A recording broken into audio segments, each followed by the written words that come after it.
We have a major flood emergency in full swing right across our state. More than 480 calls for help in the last 24 hours as heavy rain lashes swathes of New South Wales. The state bracing for more storms and flash flooding. Waters rising. Please do not drive through floodwaters. You wouldn't drive into a bushfire. Don't drive into floodwaters. Do not do it. In Moree, in the state's north, water has already spread across more than 100 kilometres of floodplains. Unfortunately, hundreds of properties have been impacted by these floodwaters. Each community is facing a different threat, dependent on where you are in New South Wales at the present. In Lismore, on the northern rivers, a reprieve. The flood warning downgraded to moderate. The river expected to peak at 7.8 metres today. Today's news is incredibly welcome in relation to Lismore, but I'd make this point. There are still challenges coming our way, and I know it's tough for them. Many are broken after what's occurred over the last 12 months. It's really hard to feel safe when you know you might have another major flood, and it's definitely a time of worry and anxiety and just experiencing that trauma all over again. In Victoria, the flood crisis is far from over. The state heading for its wettest October on record. We're expecting further rainfall as the week unfolds. It looks like it'll put further pressure on our river systems for some weeks to come. The town of Echuca in the north has already tripled its rainfall for this month. And we knew it was going to flood, but we didn't realise that it was going to be this bad. And this time the water's gotten in, it's come in about up to our knees high, and it's just ruined everything. Look at the mud.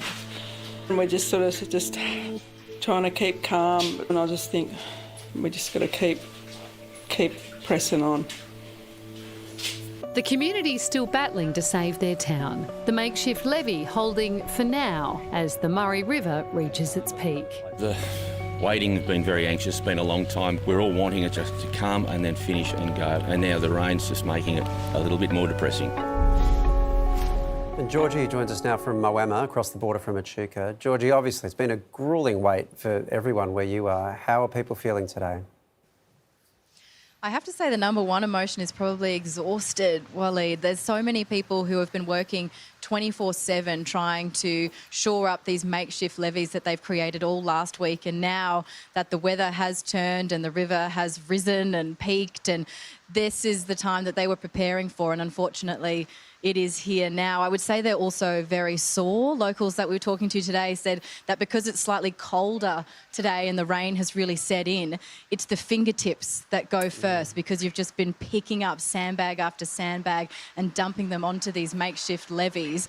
It's an eerie mood. There's not as many people walking around town either at the moment too, which is... So it's quite, despite, you know, these terrible conditions that we are seeing, everyone is staying at home if they still have one.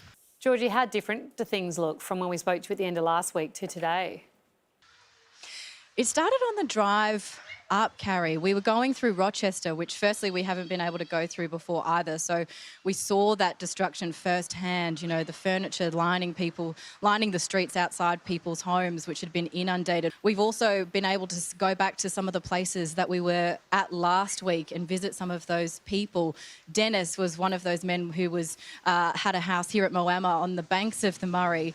And when we were here last week talking to him, the water was probably still encroaching, but maybe 50 metres away, and he'd surrounded his house with sandbags. But now those sandbags is all that is between him and the river. It has absolutely surrounded his house, whether it be in Echuca as well. You walk through the streets and all you can hear are the water pumps, because on the one side of the levee, the right side as the locals call it here, the lucky side, they've got these pumps set up that are just getting any of the water that's fallen there or managed to seep through that 2 metre high levee, and they're pumping it back over onto the wrong side of the levee. And they're so noisy. They just sound like aircraft. As we saw last week, Georgie, there is still some anger for people on the wrong side of the levee. The levee seems to be holding, as you said. Talk tonight that they are going to have a community meeting and they might actually be going to launch legal action, take class action against the council. Do you think that's likely to happen?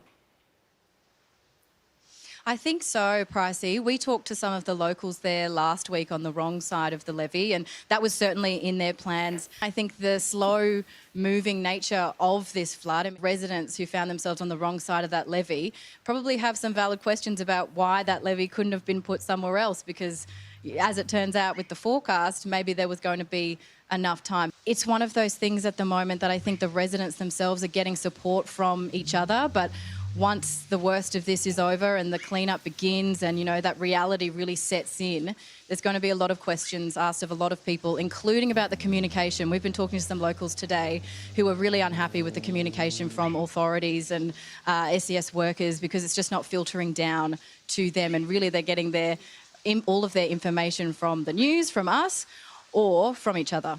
Georgie, thanks so much for the update. Thanks, guys.